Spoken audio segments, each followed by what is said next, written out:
Olá! O maior acontecimento mundial na área de meio ambiente e desenvolvimento sustentável aconteceu no Brasil, a Rio+20. 20 anos após a Rio 92, uma conferência da ONU, que é a chamada Summit, são as grandes conferências consideradas pela ONU como talvez a maior conferência em número de participantes que já houve a Rio+20. E para falar sobre esse assunto, nós viemos aqui a Federação das Indústrias do Espírito Santo, conversar com o presidente da Federação das Indústrias do Espírito Santo, Marcos Guerra, ex-senador, e com o presidente da Federação de Agricultura do Estado do Espírito Santo, Júlio Rocha, que também tem uma participação por longa data nos conselhos de meio ambiente aqui do Espírito Santo. Começando pelo ex-senador Marcos Guerra, presidente da FINDES. Senador, qual a impressão que o senhor colheu da sua passagem pela Rio+20? Foi bastante controvertida, alguns ambientalistas falaram que foi um fracasso, outros falaram que foi um sucesso. Sempre há uma divergência de opiniões e interpretações das pessoas que participam. Olha, a minha impressão é que foi muito boa. O Brasil, ele avançou muito nos últimos 20 anos. A indústria hoje, já existe uma consciência de se trabalhar por uma indústria sustentável.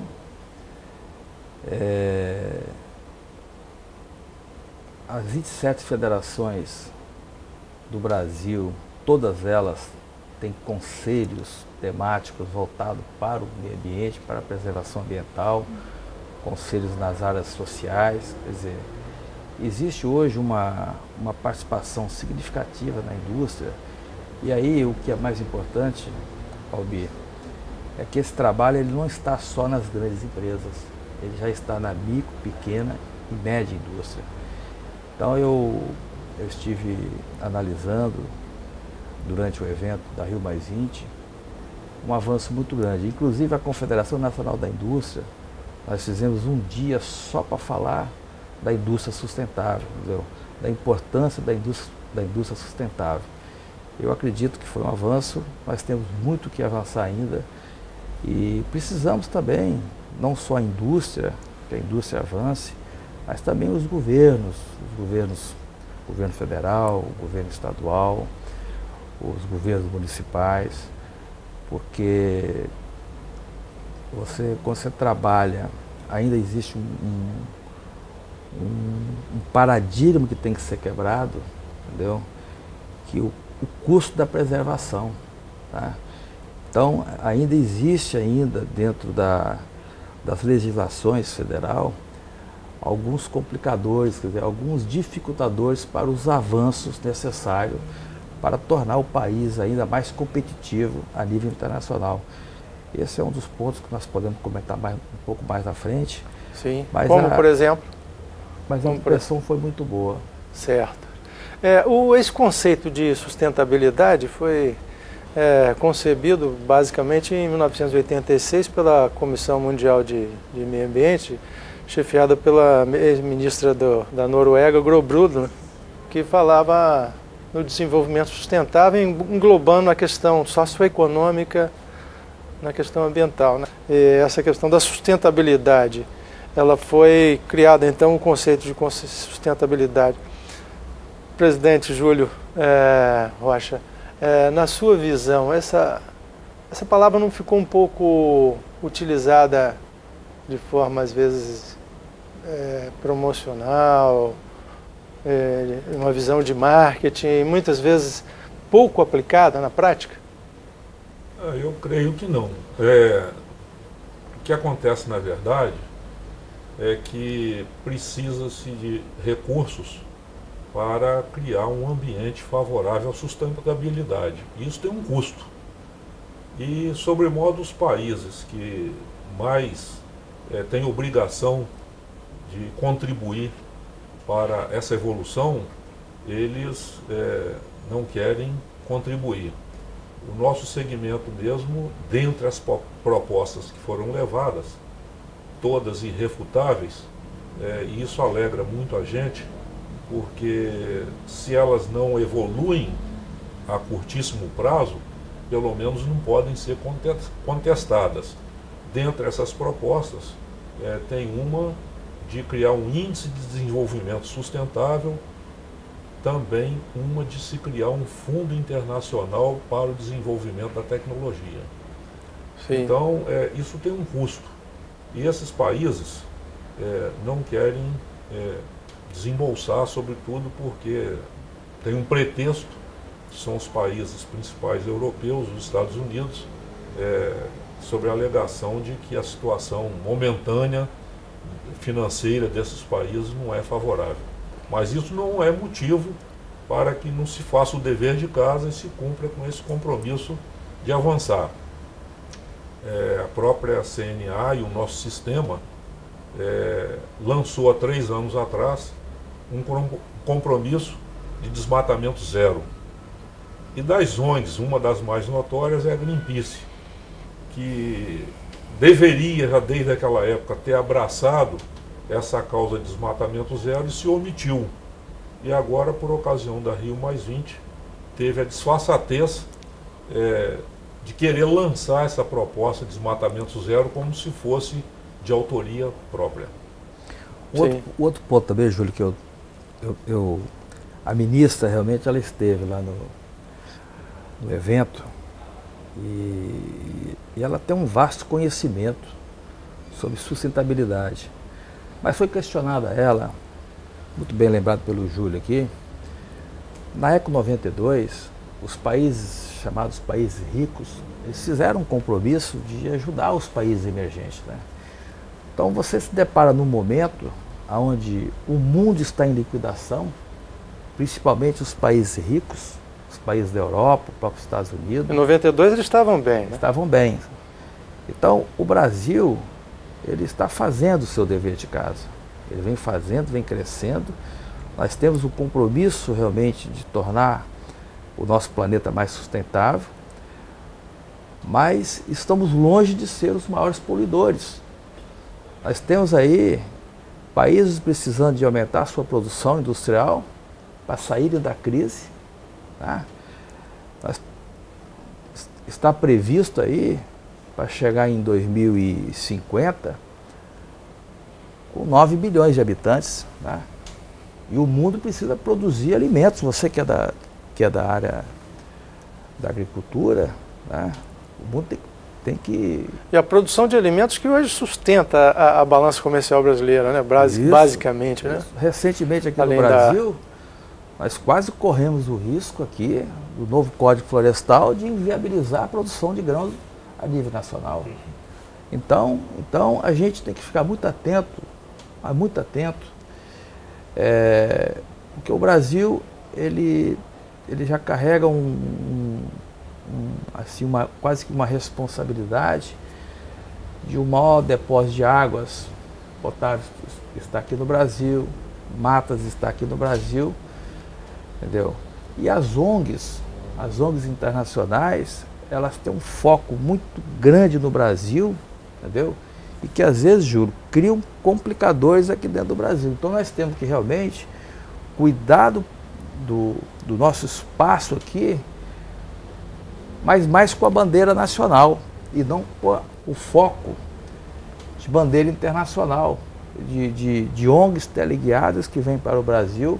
Financiadas por quem? Financiadas por países ricos. Tá? Então nós temos aqui recentemente nós tivemos aqui quase um problema para o Estado do Espírito Santo, que foi aí a unidade de conservação que vai do Espírito Santo, que vai até Abrolhos. Né? E sim, quase que esse decreto vai para Rio+20 para ser aprovado durante um evento internacional. O Estado do Espírito Santo iria perder muito com isso.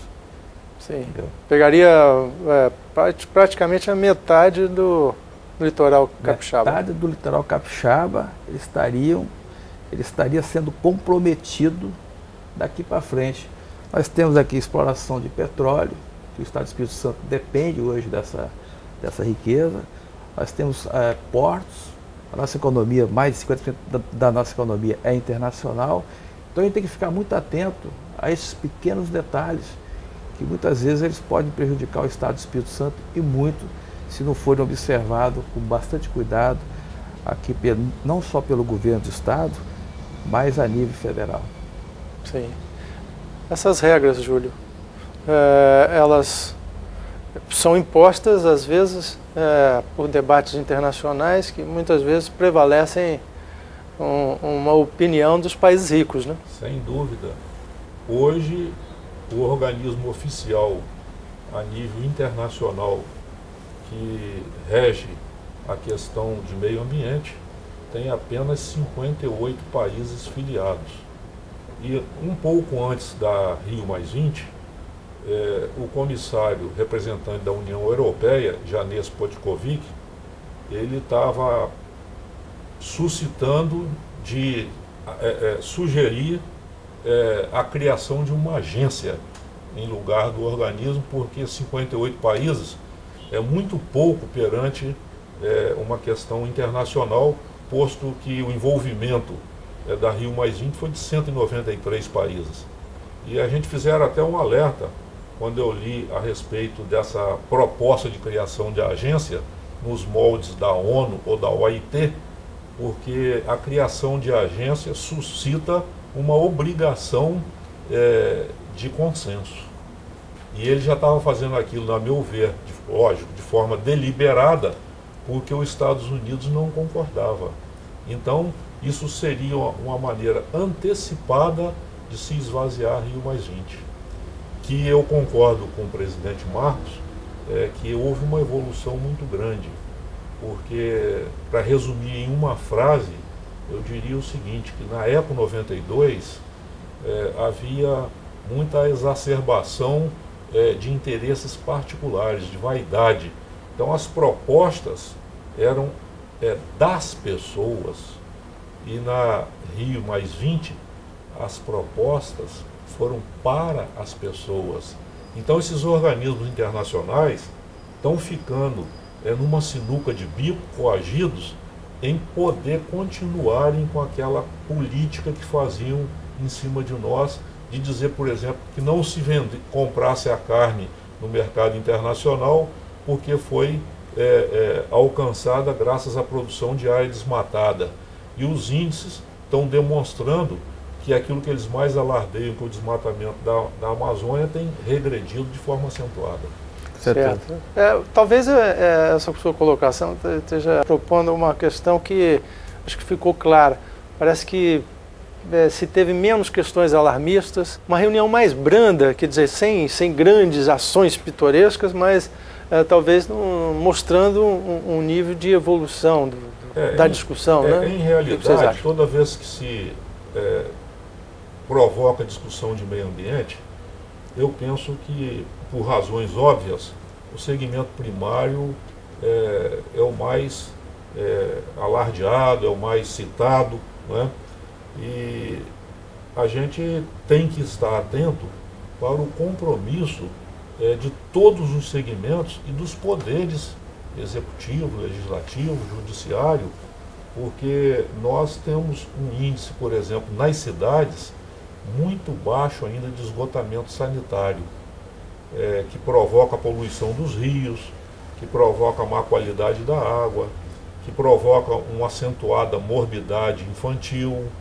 Esses assuntos foram criticados por quem estava de fora, dizendo que esses assuntos locais foram praticamente esquecidos da discussão, né? E não se colocou com ênfase os problemas de poluição do ar das cidades, problemas dos rios, né? Essa aqui olha só, infelizmente ainda, eu estava até comentando com o Júlio ainda agora, existe muito, hoje, as pessoas, os grupos, as ONGs, os governos, eles procuram muito alguém para pagar a conta, né? Então, às verdade. vezes, o que culpado, acontece? Né? O culpado, né? E eu entendo que a preservação, a sustentabilidade, ela não tem que ser só na indústria, ela tem que ser na residência, ela tem que ser nos governos estaduais, federal, municipais, quer dizer... Principalmente a questão do consumo, isso, né, exagerado. Às vezes a indústria faz um trabalho de coleta de lixo seletivo. Mas aí o município, quando ele vai lá buscar, ele joga tudo num carro só, entendeu? Às vezes ele tem a fossa dele, tem o tratamento do efluente dele, mas joga no rio que está poluído, que o esgoto sanitário vai tudo para... Quer dizer, existe aí um contrassenso, quer dizer, que realmente a comunicação, a responsabilidade não está ainda para todos. Sim. Eu fico imaginando muitas vezes uma coisa que está crescendo muito no país, por exemplo, a indústria de reciclagem, por exemplo. Inclusive a Federação das Indústrias, Júlio, nós estamos trazendo aqui para a Federação um sindicato de reciclagem. Eu quero dar todo apoio às indústrias que estão reciclando. É verdade. É uma matéria-prima mais que está sendo jogado fora. Do lixo a matéria-prima, né? E isso, nós temos indústria de sucesso dentro do coisa. Então, você hoje pode falar assim, quer ver? A indústria que recicla, nós vamos incentivar. Em vez de você cobrar o imposto dela, nós vamos incentivá-la, que ela acaba limpando o meio. Recentemente eu recebi aqui um industrial da Itália. Ele estava querendo montar uma indústria aqui em Jaguaré. A matéria-prima dele era pneus triturados. Sim. Pneus triturados. E ele faz... Que é um problema sério que a gente tem. Problema, pneus triturados. E ele faz placas que você faz casas, ele faz telha, faz um monte de coisa. É do pneu. Aí ele me deu um exemplo que na Itália, o valor é inverso. É uma empresa italiana. Lá o governo paga ele para recolher o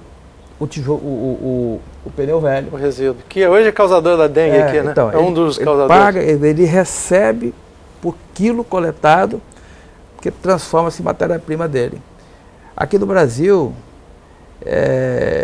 a gente tem que seguir esse exemplo também, porque no fundo esse cidadão, a reboque ele está tirando o lixo da rua, prestando um benefício. Dele, está acabando um pouco com a dengue, prestando benefício à sociedade, quer dizer, e barateando o custo da construção civil, o que é muito importante.